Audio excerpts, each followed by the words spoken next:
Dr. Webley is Associate Professor in Microbiology and also Director of Pre-Med, Pre-Health Advising with the University of Massachusetts. Born in Jamaica, yes, and attended West Indies College, now Northern Caribbean University.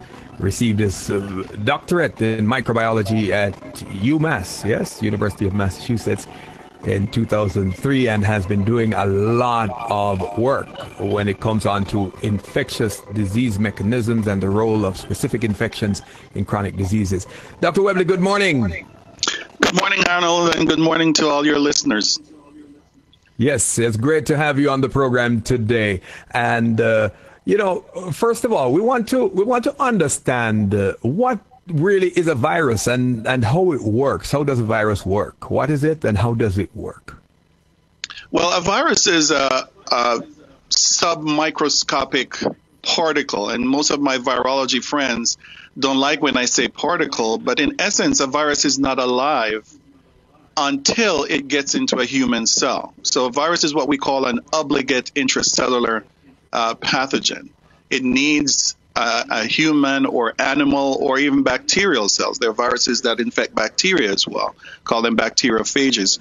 So all they consist of are proteins around them, maybe some lipids, and then they have the genetic material or the either RNA or DNA material inside of that shell that codes for the viral genetic material and codes for the way it goes about infecting whatever cell type it infects. I'm learning because I didn't know that. It's not alive until it gets a host. That's correct. That's correct. And unlike a bacterium that you can put on a plate, an agar plate, and it grows in some fluid or liquid, a virus cannot do that. It requires the cellular machinery in order for it to actually replicate and make more of itself. In essence, a virus doesn't really mean to kill anybody or to cause damage. Its sole purpose, its sole reason for existing is to make more of itself. But it will do anything necessary in order to make more of itself. In other words, to make its progeny, to make more viruses like itself. And so if it meets up on a roadblock in that process, it will reinvent itself. It will mutate and change in order to adapt to the changing circumstances that it faces. Considering that, what would you say are the ideal and even perfect conditions for a virus to do what it wants to do, to replicate itself and to keep going? What are the perfect conditions? What are the ideal conditions? The perfect conditions for any virus is to find a cell that is permissive to it getting in, because in order for the virus to actually enter the cell, that cell needs to have what we call a receptor. It's like a lock and key. And that virus needs to have some protein or glycolipid, in other words, sugar coated with some fat on its surface that actually binds to something on the cell surface. If that doesn't happen, then the virus can't enter that cell. So, for example, you have viruses that cause what we call dog distemper. Human beings can't get that virus because we don't have that protein on the surface of our cells the way dogs do, in order for that virus to get into our cells.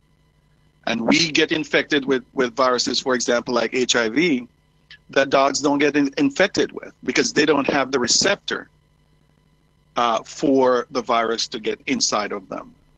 So the first condition is that the virus needs to have a receptor that it can bind to. Once that happens, then it can enter the cells.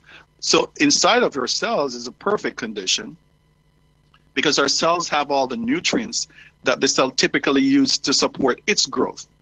Once the virus gets inside of the cell, it hijacks the cellular machinery and uses that cellular machinery to make more of itself. And that's why it needs a cell, because it doesn't have the ability, it doesn't have the machinery to start this virus factory, which is really what it's looking for. So it hijacks our cells and uses our cells to make more of itself.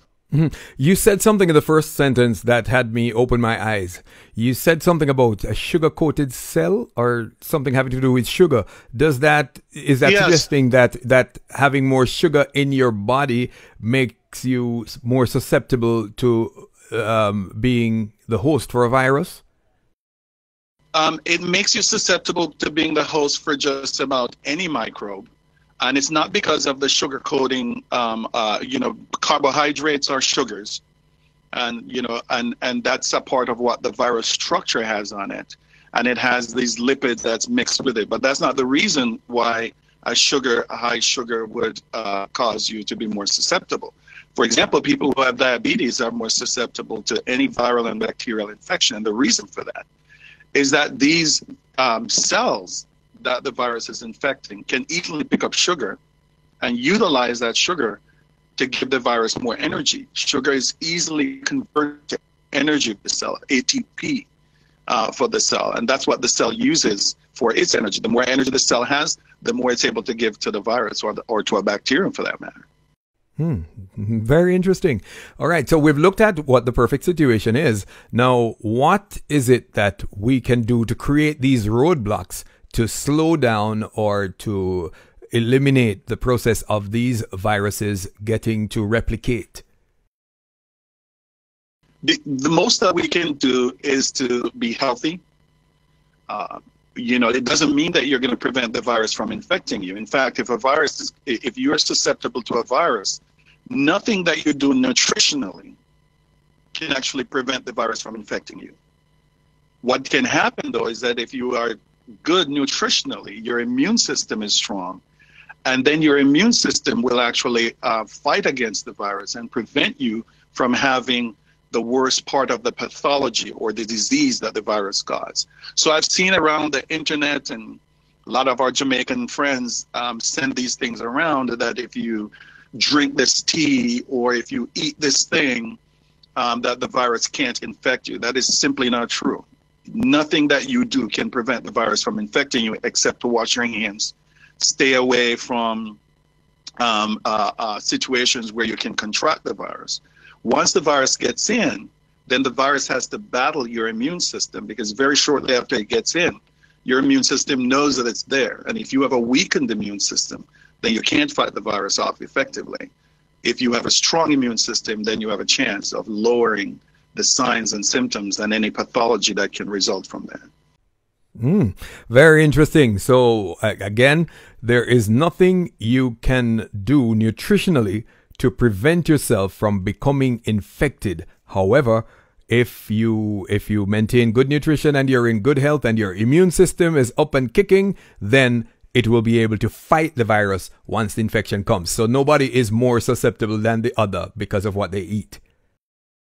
That's correct. And even cases where we get a vaccine against a disease, so for example, we are vaccinated against the measles virus, it doesn't mean that you're not going to get infected with the measles virus. What it means is that when you get infected with the measles virus, the antibodies and the enhanced immune system that you have will prevent disease. So vaccination prevents disease, not infection. And by the same token, a strong immune system prevents disease, not being infected with the virus. I'm loving this. It's like I'm in a med school class. Dr. Webley, why don't you hold a minute? We're going to take a time break, and when we come back, we look a little bit more at what is happening now with the coronavirus. This is NCU FM, your education and wellness station. First Light, where your day begins. This is NCU FM, your education and wellness station. We're sharing with Dr. Wilmore Webley, and he is a associate professor in microbiology and director of pre-med, pre-health advising at University of Massachusetts. And we're being, well, I don't know about you, but my eyes are being opened this morning as we share with Dr. Webley. Dr. Webley, there are some people who believe that and I was surprised to find that even with all the information that is out there and all that we are seeing happening before our eyes, there are people who believe that the whole matter of the coronavirus is a hoax, and there is no coronavirus, there is no virus. People are just reacting to different things. One of the most common things we're hearing about is that it is just people's bodies reacting to 5G, and it only happens where 5G is, rolled out and all that. Is there anything to this? Is this a half-truth? Is this false? Is this truth? There is simply no truth to this.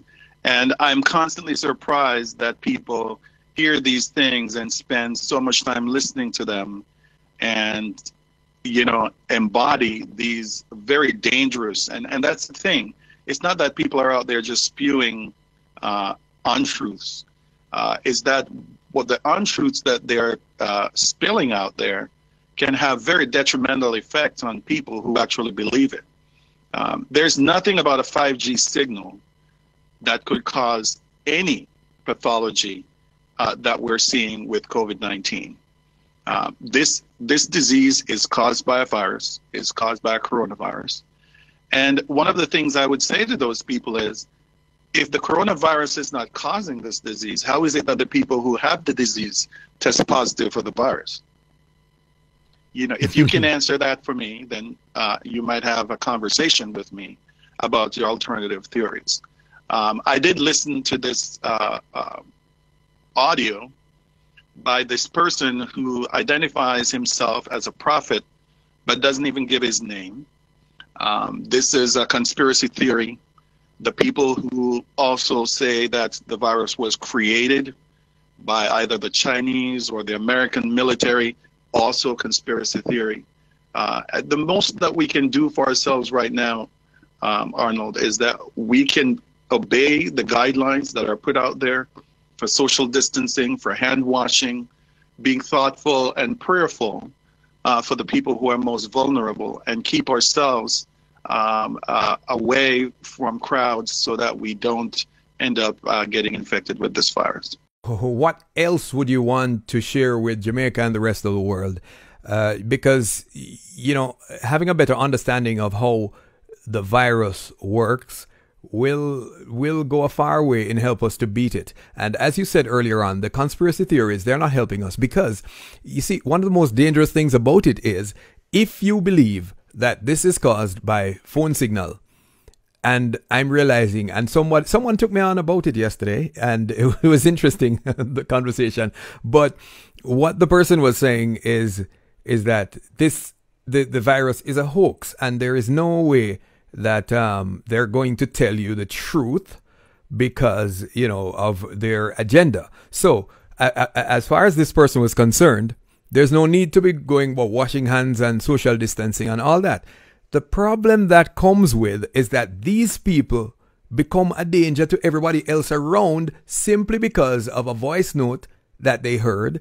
And, I don't know what else to say. I don't know if there's anything that you can share that will help us understand. Probably we should look at how this thing spreads and how fast, how rapidly it can go based on what we've seen so far. I have students who I teach and interact with who are at home right now trying to recover from this virus infection. I have people who I'm close to who have been infected. My state, the state of Massachusetts, this morning registered over 6,000 cases of the virus. Across the United States, we have just under 190,000 cases of the virus at this point in time. In Italy, they have over 105,000 cases of this virus. Worldwide, we have just under 880,000 viral infections cases that have been reported. Of course, there are cases that haven't been reported. But even more than that, we've had over 43,500 deaths from this virus. So what I want people to realize is that this is no joke. This is serious. The human population, this is not the first time that we're experiencing pandemics. Pandemics have been around for a long time. In fact, if you go back in history, the Antonine plague, about 165 to 180, killed over 5 million people. The bubonic plague. Oh, yes. That started in 1347, caused by this bacteria called Yersinia pestis, killed over 200 million people. Smallpox in the 17 and 1800s centuries killed over 56 or their million people. And if you fast forward, probably one that people can go back to look at what is going on here is what we call the Spanish flu in 1918, 1919. And the Spanish flu killed 40 to 50 million people. And the Spanish flu is close enough that there is good historical data on this. And one of the things that happened in the Spanish flu here in the United States is that some people believe that they didn't need to social distance. The same conspiracy theories were being pushed around. And so there's a tale of two cities, right? One of them is St. Louis. St. Louis, once they got their first case, decided that they were going to quarantine, they're going to social distance, people were going to stay home, and they dealt with that. And what happened is that you hear people talk about flattening the curve. What happened is that their healthcare system wasn't overrun. They were able to deal with the cases. It didn't prevent the infection from coming into St. Louis. But what it did, it made the numbers manageable. On the flip side, Philadelphia, the city of Philadelphia that was very populated, decided that they weren't going to follow these guidelines, that they weren't going to follow the social distancing. So they allowed public gatherings. People went to church. People gathered around. And what happened to St. Louis, what happened to Philadelphia, is that the number of deaths spiked. They were having about 250 deaths per 100,000 of the population in Philadelphia. It completely overwhelmed Wow. the healthcare system there until they started obeying social distancing. So we have evidence from history of having a pandemic that's similar to this one, just as deadly. But the thing with this virus is that it's very transmissible. And I don't think people appreciate that. A study came out in the very reputable New England Journal of Medicine. And what it shows is that this virus can sit around in aerosols for up to 3 hours. So when you cough or you sneeze in a room, the larger droplets will fall to the ground with the virus in it. But the smaller droplets can hang around with enough viruses in them for 3 hours or so to cause infection. That's a game changer, because it means you could walk into an elevator that somebody was in an hour ago who sneezed and had COVID-19, and you could pick it up. And you still pick it up. All right. Or you could be in a room that somebody was in a short time ago who sneezed and they weren't in the room when you went in there, and you could get infected.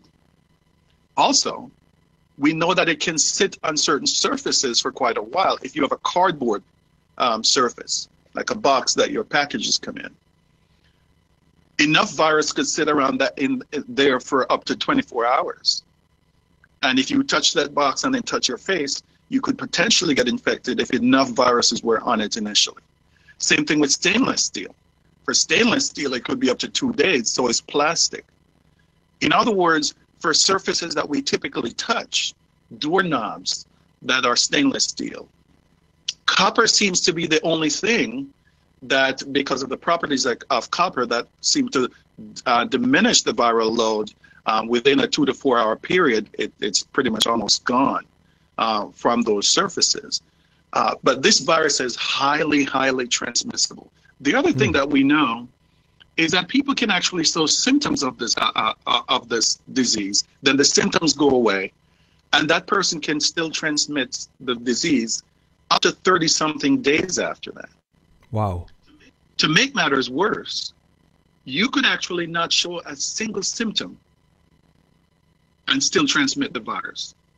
In fact, I just read a study where they looked at these babies, these young kids, average age 7 years old, who showed no symptoms at all or no signs of the virus. When they actually went and did a lung x-ray, they saw the telltale signs of pneumonia caused by the virus, and these babies were still able to transmit the virus.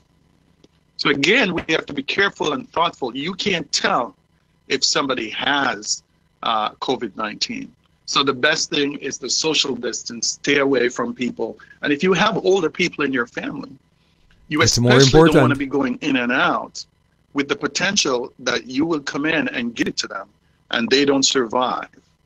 that viral infection. You know, Dr. Webley, we want to thank you for sharing with us. And just in case anybody's asking, who's this person? What does he do? I want you to, normally we do this at the beginning, but I want you to share with us a little bit about the work that you have done, that I know that, it received a lot of attention, the work you were doing on chlamydia, and where is it now? So I've been fortunate to have the opportunity to do research over the past 20 years.